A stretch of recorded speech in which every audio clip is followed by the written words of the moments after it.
capybara. The day has finally come. All you guys been asking me over and over again, Uncle Ben, take them to the big pool. Put the capybaras in the big pool, darn it. But Uncle Ben's been so busy taking care of all these animals, trying to make sure that I have a clean house and whatnot. Look at this. Look, I have to do this every morning. This is how you take care of cappy babbies. As you can see, they make Cocoa Puffs for me every morning. I simply pick this up, open up this door, take a look at that. It's very easy. Out here I have my pumpkin plants. Although these have seen better days because we're in an unprecedented drought in Texas. And no, I haven't finished this kennel yet. Do you guys have any idea how hard it is to do all these things alone? You can see I cleaned up the whole house. Take a look at this. The incubator's not running anymore. We don't have any more eggs. I have a good picture for my best dad ever gift that you guys sent me in the fan mail. But it makes way more sense to have this over here now because then they can sit over here and dry off before they just jump right back up on the couch and make it all nasty. I discovered something. Take a little look at this. First off, take a look at how annoying this is. This is a goose that just sits out here and honks and poops on my porch. Definitely a lot of pros and cons to letting the animals free range. Big ounce boy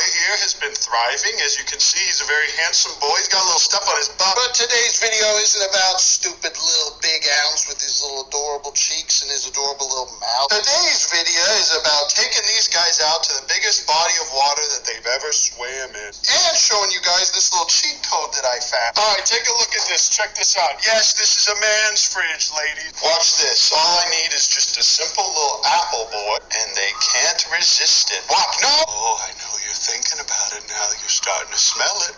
You're getting interested now. You want a nibble? You're going to have to come a little closer. As you guys can see, this is Gort. You can tell because he doesn't have a big black spot on his nose. This is Quandale. He does. And both these guys have some crusty boogies in their nose, but we're going to get rid of those today whenever we go swimming.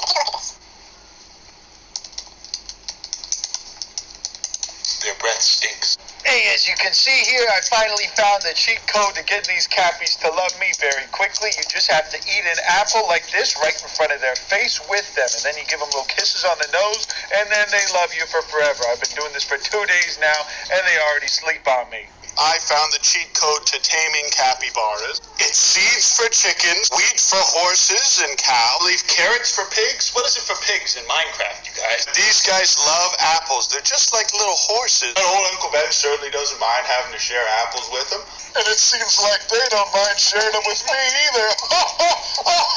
This has probably been the biggest, most helpful tool, aside from just sitting and scratching them. Capybaras and other rodents are prone to getting gum disease because they don't make their own vitamin C. Apples actually do have a decent amount of vitamin C in them. So it's important that they eat a good amount of this stuff, but not too much because then they're going to have all kinds of issues. But all rodents are sugar addicts. Because of that, you don't want to give them too much sugar because then they won't eat their normal stuff. But I haven't found that to be a problem with these guys. This has been really good for getting them comfortable with just sitting on top of me. Now they're not afraid of me at all. They'll climb up on top of me, they'll just sit down, and then whenever I start scratching, they really love me. Well, big ounce boy here, who has lost a lot of weight, you guys. Look how healthy he is now. All these guys are doing really, really great health-wise. I've got them on a really, really good diet, and they seem to be doing very well emotionally and mentally. This little man's smarter than he's ever been. I'm sorry, what's that? Your capybaras don't know how to trade Bitcoin? Have you not been reading the scriptures to your capybaras every morning and night before bed? Are my capybaras both smarter and more intellectually stimulated? Now, this is Quandale, who's usually a lot more standoffish than Gort. Now when I scratch these boys, they just love it. You know, they'll lean up against me, they'll lay down on top of me. Completely different world than we were in 2 weeks ago. I don't know if you guys remember this, but 4 weeks ago, these guys literally wouldn't even sit near me. Really, I think what they love more than anything is just kind of sitting on top, getting scratched more than anything. It's been a huge treat for me to be able to show you guys how to tame these guys. A lot of people have capybaras out there, but they aren't very friendly. And I showed you guys that they definitely aren't like born friendly. I think all the ones that you see in the memes where they just come up to you, or there's like a pelican messing with them, or they're just getting sat on by a ton of animals. Those are all ones that people have spent a lot of time with doing this kind of stuff with indoors. Perhaps they mellow out a little bit as they